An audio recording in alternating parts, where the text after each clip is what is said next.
Bonjour à tous, bienvenue sur Cardio Online à l'occasion des JESFC 2022. Je suis Thomas Baudinet, cardiologue interventionnel au CHU de Bordeaux et j'ai le plaisir d'être accompagné par Nassim Ezoueri afin de discuter des péricardites aiguës récidivantes. Finalement, les péricardites aiguës récidivantes, qu'est-ce que c'est et est-ce que c'est si fréquent? Bonjour Thomas, merci de me poser cette question. La péricardite aiguë, le diagnostic, c'est un diagnostic qu'on voit assez régulièrement en tant que cardiologue. C'est un diagnostic qui est initialement relativement simple et assez bien détaillé dans les recommandations. Une douleur thoracique dont les caractéristiques typiques sont connues, des anomalies électrocardiographiques, éventuellement un frottement auscultatoire qui peut nous arriver d'entendre, un épanchement péricardique que l'on peut ou ne pas avoir puisque les péricardites sèches sont assez fréquentes et finalement le diagnostic est souvent assez vite posé et le traitement introduit, on en reparlera. Donc ça c'est la péricardite aiguë. Voilà. Mais ce qu'on oublie parfois, c'est quand même que cette péricardite aiguë, un de ses principaux risques, ça reste la récidive, puisque près de 30% des patients sont amenés à présenter des récidives de péricardite dans leur futur et dans un futur relativement proche, c'est-à-dire souvent dans l'année qui suit le premier épisode. Et ces 30%, ils vont avoir tendance à répéter les épisodes de péricardite toute leur vie ou une fois qu'ils ont fait 2 épisodes, c'est terminé?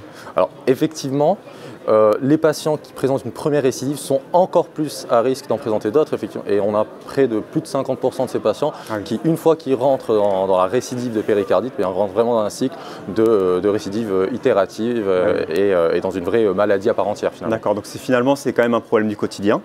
Et en termes de pronostic, est-ce que c'est si grave? La péricardite aiguë récidivante, ça reste une pathologie qui va essentiellement handicaper le patient au quotidien en termes de qualité de vie, liée essentiellement aux douleurs chroniques qui surviennent, mais qui ne va pas avoir un risque de complications graves plus importantes, notamment pas forcément un taux de tamponnade beaucoup plus important et ni d'évolution franche vers une péricardite chronique constrictive, c'est-à-dire moins de 1% de ces patients. En fait, ça va être surtout la qualité de vie qui peut être extrêmement dégradée à cause de ces épisodes à répétition, des douleurs, et puis on les voit, ces patients arriver dans nos urgences. En cas de péricardite aiguë récidivante, est-ce qu'il y a un bilan particulier à faire? Alors, souvent, on est amené à proposer des bilans dans le cadre des péricardites aiguës. Alors, sur un premier épisode, souvent, c'est les patients qu'on voit dans le cadre de l'urgence, qui rentrent à domicile avec un traitement et sans bilan particulier. C'est vrai que quand on rentre dans la péricardite aiguë récidivante, il faut faire un bilan étiologique minimal qui va comprendre essentiellement une recherche de maladies infectieuses, particulièrement les causes curables, notamment bactériennes, et la tuberculose au premier plan dans les pays en voie de développement notamment, et certaines maladies auto-immunes également qui nécessitent un traitement spécifique et une orientation vers un spécialiste en médecine interne. Et enfin, il y a éventuellement certaines pathologies néoplasiques qui peuvent aussi justifier d'une thérapeutique spécifique. Donc c'est les principales étiologies qu'on est amené à rechercher. Ok, donc un bilan bien exhaustif de péricardite aiguë finalement, et voilà. Est-ce qu'on pourrait nous rappeler, Nassim, le traitement classique des péricardites et finalement, qu'est-ce qu'on va changer dans une péricardite aiguë récidivante en première intention? Alors, c'est effectivement une question très importante de rappeler le traitement à réaliser dans le premier épisode, puisque un premier épisode mal traité fait vraiment le nid en fait, de cette nouvelle maladie qu'est la péricardite aiguë récidivante. Et ce traitement, et c'est important de le rappeler, c'est donc un anti-inflammatoire non stéroïdien ou de l'aspirine, associé à de la colchicine pour une durée de 3 mois, et ça c'est le traitement en tout cas du premier épisode. Par la suite, un second épisode de péricardite, en tout cas une première récurrence, doit se traiter par la même combinaison de traitements, c'est-à-dire anti-inflammatoire non stéroïdien et colchicine, mais souvent pour une durée un peu plus prolongée qui va aller jusqu'à 6 mois. D'accord. Avec l'activité physique aussi qu'on va raisonner, c'est ça?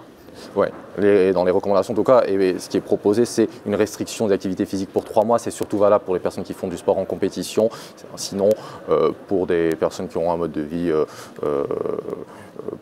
modérément sportif, il faut surtout limiter la restriction à la résolution des douleurs et la résolution du syndrome inflammatoire. À partir de ce stade-là, une activité physique modérée peut être reprise. D'accord. Et la qualité de ce traitement et l'observance du patient a un impact réellement très important sur la survenue des récidives ou finalement ça va uniquement changer les symptômes de l'épisode aigu? Alors effectivement, ce dont on discutait, c'est que cette première ligne thérapeutique, c'est vraiment un des éléments les plus importants dans la prévention de la récidive de la péricardite. Donc on comprend bien, mais malgré ce traitement-là, il y a des récidives qui surviennent. Est-ce qu'il y a des nouveautés qui sont apparues sur les dernières années?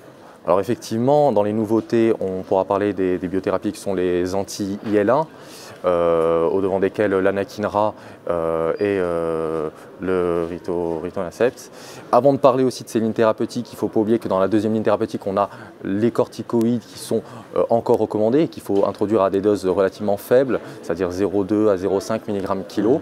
Et les études récentes, notamment les études R-TRIP et Rhapsody pour le ritonaccept, qui sont des études finalement qui portent sur de relativement petits effectifs, puisqu'on en a 21 dans R-TRIP et 61 dans Rhapsody, ont tendance à montrer quand même que en addition de cette trithérapie qui comprend INS, colchicine et corticoïdes, eh bien, ces traitements permettent une résolution rapide des symptômes et une diminution des récidives ultérieures. Mais probablement que pour ces traitements de deuxième et troisième ligne avec des corticothérapies au long cours, des immunomodulateurs, on a besoin d'être en équipe, avec plusieurs professionnels de santé. Oui, voilà. Et je pense que dès qu'on arrive à la ligne thérapeutique, à seconde récurrence, c'est-à-dire la récurrence à partir de laquelle il faut envisager l'introduction d'une corticothérapie, et aussi à partir de laquelle on sait que les récurrences vont devenir de plus en plus fréquentes, en tout cas, c'est des patients qui sont amenés à faire davantage de récurrence de leur péricardite dans lesquels on va partir peut-être dans une dynamique d'introduction de biothérapie dans l'avenir. Il faut s'orienter en tout cas vers une équipe spécialisée qui a l'habitude de voir ces patients-là. Avec nos confrères internistes, nos confrères rhumatologues. Okay. Finalement, pour résumer, les péricardites aiguës récidivantes, on voit que c'est un problème qui est quand même assez fréquent, qui est très problématique, avec des patients qui consultent à répétition et qui ont une qualité de vie qui est dramatiquement abaissée. Et finalement, le plus important, ça semble être quand même la prise en charge du premier épisode. Merci beaucoup, Nassim. Merci, Thomas.